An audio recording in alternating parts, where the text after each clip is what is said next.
Hello students, welcome in your final class. Today we will start new chapter, the Mughal School of Miniature Painting of unit number 2nd. This is your third chapter according to your term 1 syllabus. Okay? इससे पहले हम first unit में clear कर चुके हैं the Rajasthani and the Pahari school of miniature painting. First chapter आपका था the Rajasthani school and second was the Pahari school of miniature painting. Is it clear? The Mughal School of Miniature Painting, third chapter. Origin and development. Let's start. In medieval India, Mughal School of Miniature Painting was recognized as the art of aristocracy. जो medieval India था, मध्यकालीन भारत, उसमें जो Mughal art जानी जाती थी वो अमीरों की कला के नाम पे जानी जाती थी. उसको जाना जाता था मुग़ल आर्ट्स को, मतलब अमीर लोग, रॉयल पर्सन जो थे, जो रॉयल फैमिलीज़ थी, उन्हीं में आर्ट फेमस थी. वो अपने ही सेलेक्टेड थीम्स पर पेंटिंग्स बनवाते थे. Okay. The Mughal art was quite different from सल्तनत आर्ट और the Islamic art.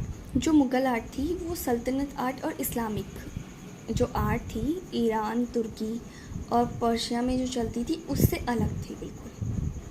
Which was prevalent in Deccan Muslim empires because theme, style of art, human figures and artists of Islamic art came from the Islamic world of Persia और Iran and तुर्की.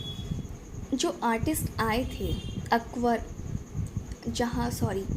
हुमायूं के साथ और बाबर के साथ, तो वो Iraq, Iran, तुर्की और फ़ारस से आए थे. अपने साथ वो वहाँ की आर्ट सीख के आए थे, इस्लामिक आर्ट.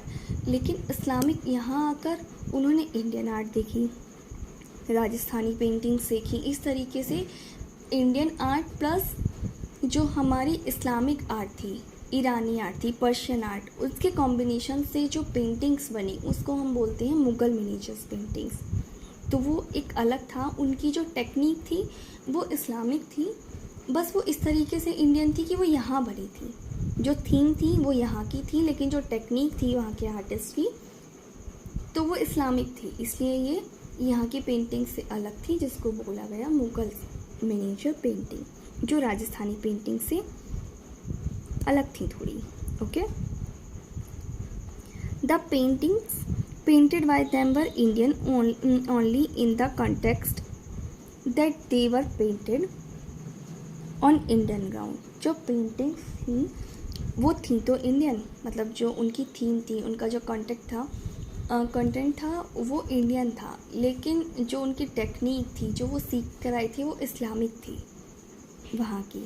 तो इसलिए उसमें जो भारतीयता थी वो नहीं दिखती, वो इंडियन नहीं लगती. आप अभी मिनिएचर पेंटिंग्स यहाँ की देखेंगे तो जैसे टर्बन है, अब जैसे राजपूत राजस्थानी पेंटिंग्स में आप देखेंगे टर्बन अलग हैं, उनके ड्रेसेस अलग हैं. तो यहाँ पर इन्होंने कैसे दिखाया, जो मुग़ल एम्पायर्स थे, अकबर, जहांगीर, शाहजहां, बाबर, तो उनकी ड्रेसेस अलग थी, उनकी टर्बन अलग थी. तो इसीलिए दोनों का कॉम्बिनेशन था ये आर्ट.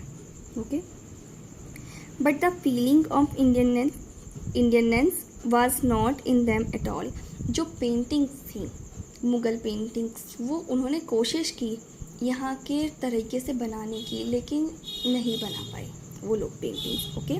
वो जो फीलिंग्स थी वो इस्लामिक ही रही, राजस्थानी जैसी पेंटिंग्स यहाँ पर नहीं बनी. The view of the Mughal art was quite different from the सल्तनत आर्ट और द इस्लामिक आर्ट. जो मुग़ल आर्ट का व्यू था वो जो इस्लामिक आर्ट थी उनसे डिफरेंट था. इस्लाम में क्या होता था, इस्लाम में पहले फिगर्स बनाने की परमिशन नहीं थी, वो अपने पोर्ट्रेट्स नहीं बनाते थे, वो मोस्टली क्या करते थे, फूल पत्तियों वाले डिज़ाइंस बनाते थे. लेकिन जब वो इस्लामिक आर्टिस्ट इंडिया आए तो यहाँ पर इन्होंने फिगर्स ड्रॉ करी, पोर्ट्रेट्स बनाए, हर टॉपिक पर उन्होंने पेंटिंग्स बनाई. तो वो इस्लामिक आर्ट तो बिल्कुल नहीं थी. यहाँ आर्टिस्ट, उनकी टेक्निक इस्लामिक थी, लेकिन जो थीम थी वो इंडियन थी. ओके. मुग़ल आर्टिस्ट की. It was not only Indian but also looked India. जो पेंटिंग्स बनी वो सिर्फ इंडियन नहीं थी, वो लगती भी इंडियंस थी, इस्लामिक नहीं लगती मिनिएचर पेंटिंग्स जो मुगल्स की हैं. The artist of that period had intended to represent the Islam even in Indian style with the Indian subject matter. जो आर्टिस्ट थे जो तुर्की और ईरान से आए थे, उन्होंने इस्लामिक जो कल्चर था अपना वो रिप्रेजेंट किया इंडियन स्टाइल में, ठीक है। और सब्जेक्ट मैटर लाइक उन्होंने कोई हिंदू सब्जेक्ट मैटर लिया, उन्होंने रामायण पर पेंटिंग्स बनाई, महाभारत पर पेंटिंग्स बनाई। तो वो किस तरीके से बनाई, वो अपने इस्लामिक तरीके से बनाई। जो उस पर डिज़ाइनिंग की गई वो इस्लामिक तरीके से करी गई, ठीक है। समझ में आ रहा होगा आपको। जो टॉपिक थे, देखो जैसे महाभारत है, रामायण है, वो इस्लामिक टॉपिक तो है नहीं, वो टॉपिक इंडियन है। आपका सब्जेक्ट मैटर जो था वो इंडियन था, लेकिन जो उनको बनाया गया वो इस्लामिक तरीके से बनाया गया। जैसे कि ईरान इराक में पेंटिंग्स बनती थी, उसमें थोड़ा सा इंडियन टच देकर। In that way the Mughal art was not the Islamic art at all. Only the Islamic elements were included in that to make it more precious. इस तरीके से जो इस्लामिक आर्ट थी, मुग़ल आर्ट जो थी वो इस्लामिक नहीं थी, लेकिन बस उन्होंने इस्लामिक एलिमेंट्स अपने, जैसे हमें कुछ चीज़ें होती हैं कहीं भी, तो हमें अगर कुछ पहले से आता है, हमें कोई सिखा रहा है कुछ भी, आपको पेंटिंग्स मैं सिखा रही हूँ अपने तरीके से, आपको पहले से भी पेंटिंग्स आती हैं, आपने कुछ पहले से सीखा हुआ है, तो आप कुछ मुझसे सीखेंगे खुद जो आपको आता है, तो आप एक अलग तरीके से कोई पेंटिंग्स बनाएंगे खुद से अपने घर पर, तो वो थोड़ी अलग होगी। तो इसी तरीके से ये पेंटिंग्स थी, Islamic touch plus Indian paintings का जो कॉम्बिनेशन था उसको हम बोलते हैं Mughal miniature paintings, Rajasthani paintings और इस्लामिक पेंटिंग्स को। On the basis of development, there are 3 phases of the Mughal art. जो पेंटिंग्स थी, मुग़ल पेंटिंग्स थी, वो किस तरीके से डेवलप हुई, तो आपका राजस्थानी और पहाड़ी में आपने स्कूल्स पढ़े थे, जैसे कि जोधपुर सब स्कूल, किशनगढ़ सब स्कूल, बसौली सब स्कूल।